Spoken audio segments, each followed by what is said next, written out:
Good afternoon, Jennifer. Good afternoon. Thank you for coming in this afternoon. We just want to talk to you very casually this afternoon and give you an opportunity to share with us, and so that more people will get to know the actual Jennifer. Okay? I'm excited to be here. Thank you.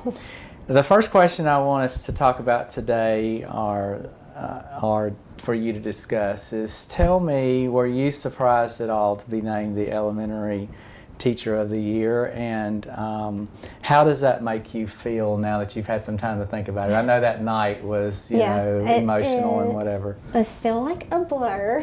I am still shocked about it, just because there's so many great educators in Ouachita Parish, and getting to work alongside them. I know how hard everybody works, so I was definitely shocked, and I'm honored to be Elementary Teacher of the Year for the parish. Well, great, and we're very proud of you, and we're happy to have you. So tell me, what was it that happened at some point in your life that made you know that you wanted to be a teacher? So I grew up as a teacher's kid, and my mom's a retired teacher. She taught for 30 years. She was actually my kindergarten teacher. Oh. So I always joke that I grew up in the schoolhouse, spent the summers there. I was always there after school, and always got to see what a difference she made on everybody's lives. And everywhere we went, everybody was running up to her, Miss Gibson, Miss Gibson. And even today, I still run into people that she taught. And in fact, 2 weeks ago, I took my students on a trip to Bayou Bowl when we finished our energy unit, and I ran into one of her students there, and the first thing out of their mouth is, "How's your mom?" And I remember she did this for me. And just getting to hear that my whole life, I knew that I wanted that for me. I wanted to be able to make a difference, and I don't really think there's any other job that can have such an impact on someone's life. Yes, I agree.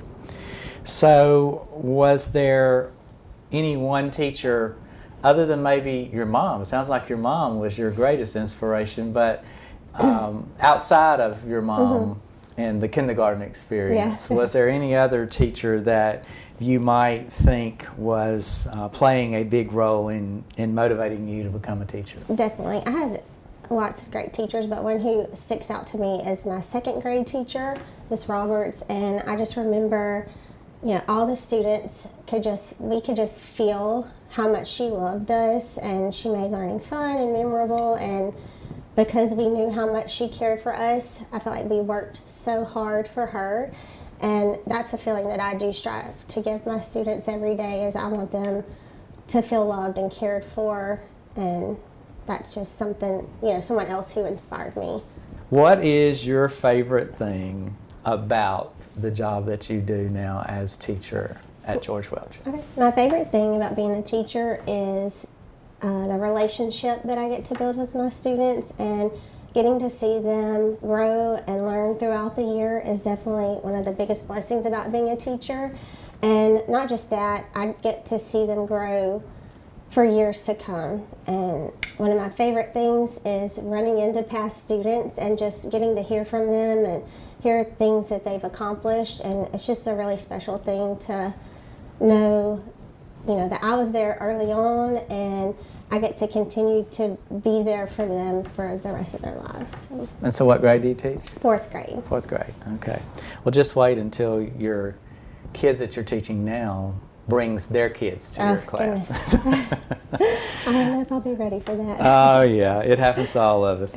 So tell me, what are some of the expectations that you have for your students? Okay, well, so in fourth grade, we do start trying to prepare them for middle school. So we do place a lot of high expectations on them. They do swap classes, so they have to be responsible and travel with everything that they need for each class. So that's definitely, a high expectation that we have for them. But my biggest expectation that I have for my students is to always try their best. No matter what we're doing, easy, hard, big or small, my biggest ask for them and what I expect from them is that they try their best. No matter what they're doing, I want them to give it their all. Because I feel like that's an important skill too, for the future. And we actually read a book in our reading unit this year, Marvelous Cornelius, and that's my favorite lesson in reading that we've, taught so far this year, because it's just so special to me. It's about a garbage man in New Orleans, and he is happy as can be picking up everybody's trash. And, we got to have a big talk in my class about how, not everybody's going to be a doctor or a lawyer, and that's okay. The world needs all kinds of people for all kinds of jobs, and that no matter what your job is or what you end up doing, be great at it. Give it your best shot, So. Right. And I know you teach a lot of different students, and all of those students have different ways in which they learn. So tell me a little bit about some of your strategies that you use or methods that you use so that you're addressing all the different learning styles. This is important for me because I know my learning style, and I am very visual. If I can't lay eyes on it, I'm just not going to get it. And so I try to present the information, like the same information, multiple different ways. For the hands-on learners, we will build models or make a circuit, which is something that we've done this year. They got to design and build their own windmill.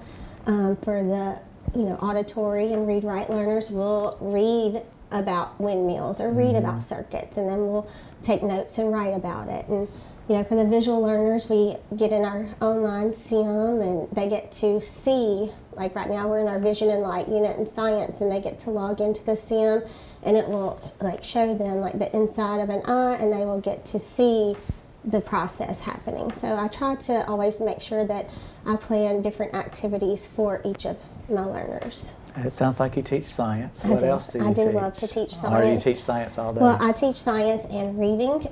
I love both subjects, but science is especially fun because the kids also love science, and there's just so much that you can do with it and make it fun and memorable. And that's something that I really try to do, is make it memorable for my students, because they're going to remember those hands-on activities or things like that more than me just standing in front of them lecturing them. So. Good. Well, tell me, what are some of the expectations that you have for the parents of the students that you teach? Okay, so expectations for the parents. I feel like it's so important for parents to speak positively about the teacher, the school, the curriculum. If the students hear their parents feeling positive about it, they're going to feel positive about it. And so, that's an expectation that I have. Another one would be just to help make sure that their student is doing their homework, that they are promoting positive classroom behavior, that they are helping to keep them organized, helping out with any discipline at home goes a long way, because as a teacher, we're limited on time, and so if we're having to deal with classroom behaviors, that cuts into our learning time. So, and something else I did think of would be, learning is hard, and if learning doesn't make you uncomfortable, you're not really pushing yourself. And so it's important for parents to really normalize that feeling, because I'm an adult, and I still, when I'm learning something new or a new curriculum, I start to feel stressed and overwhelmed. And I think it's important that we let our kids know this is normal to feel this way, and it's okay. It just means that you're learning, and we're setting you up for success in the future. And sometimes they'll have productive struggles. Yes. That's good for them. So you kind of already answered some of this or commented on this, but how do you encourage your parents to support their children with their education and then those specifically in your classroom? Really just having an open line of communication with them. I provide my email. We have Class Dojo that we can message through, and just making sure that we're on the same page. If I notice a behavior at school, I reach out, and I would expect the same from them, so that we can be on the same page and come up with a plan to fix, whatever's going on. Just providing resources for them, and make sure that I post, materials in Google Classroom. That way, if a child forgets their spelling list or they forget their science vocabulary sheet, the parents can log in and they can pull up any of the materials that we have and to help with them at home. We're also working on, a video to send to our parents to help, what we're working on for the second 9 weeks, to help them, know what we're doing so they can help their students at home as well. And we have a lot of resources available today that teachers can do that, and that wasn't available several years ago. It does help out a lot. It does. So you've already mentioned the ways that your mom has affected the lives of students that you've run into that she taught. So tell me, in what ways do you hope to affect the children that you're teaching? Okay, well, I hope to affect the children that I'm teaching just by being there for them, and them knowing that I'm always going to be in their corner no matter what, and just making sure that they know that no matter what their home life is like, they have somebody there for them. I feel like teachers are also the building blocks for every career there is. You know, no matter what my students end up being, then it all started with, you know, their teacher. So providing them with, you know, an education, you know, changes their lives. Just helping them, setting them up for success, teaching them how to overcome challenges, facing their struggles head on, not giving up. I talked about how an expectation that I have for my students is to always try their best, and I feel like, you know, that is a positive attitude to teach them, to carry them on, you know, for years to come. Well, after talking to you this afternoon, I don't have any doubt that you've influenced a lot of them for the good, and will be influencing many more to come. So tell me, what's been your best experience so far as a teacher? It doesn't have to be just this year, but just some experience you can draw from that you think has been your best experience as a teacher. Well, it's so hard to pinpoint just one, because I feel like teachers are such a difference maker, and we get to make a difference every single day. But my greatest experience has really just been getting to watch my students grow, seeing them struggle and come out on top.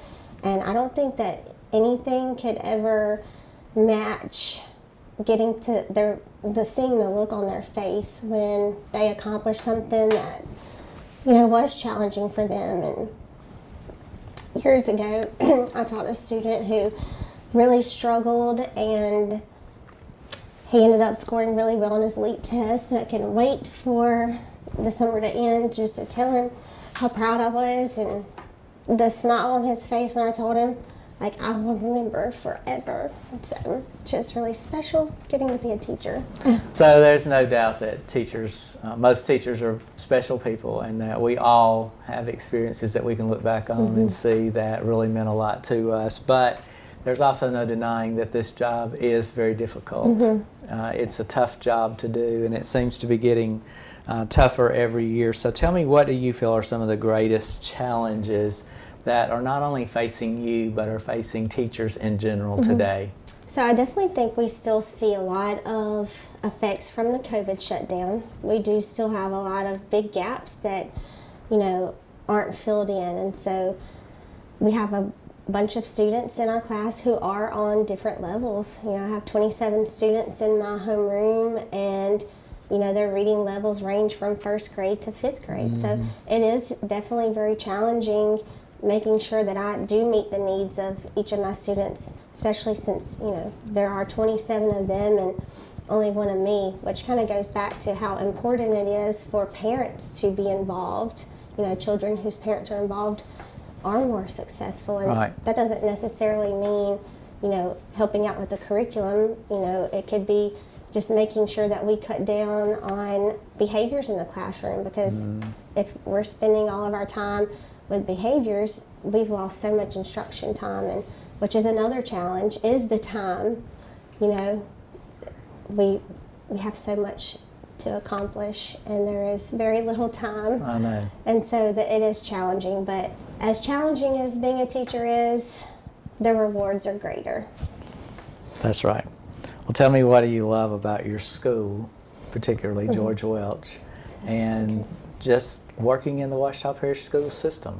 Okay, so what I love about George Welch is that we are truly like a family there. We love each other. We cheer each other on.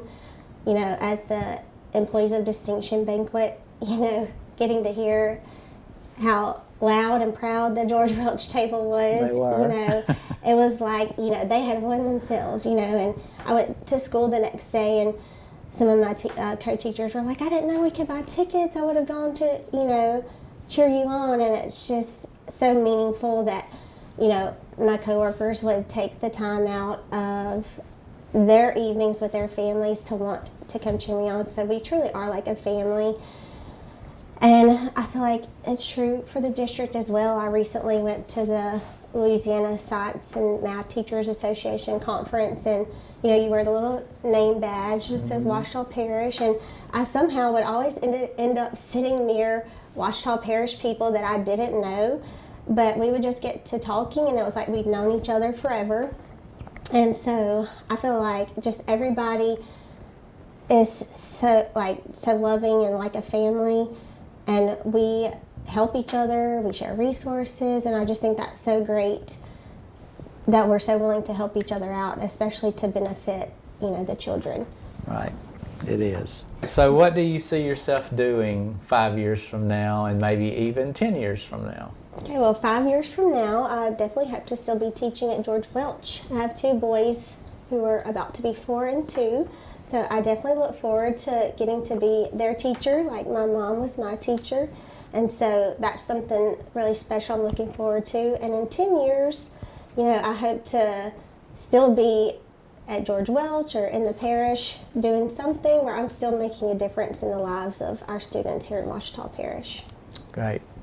Well, I just want to congratulate you again on being the elementary teacher of the year. Thank you so much. And I just want to say that I think you're a great example of all the hardworking, dedicated teachers, and we do realize that there are many out there that do what you do every day. And so you're not the elementary teacher of the year so much as you are the representative of all the people that are worthy of carrying that title along with them. And you're doing a great job, and we thank you for your service to the students and for all that you do for Ouachita Parish. Well, thank you so much.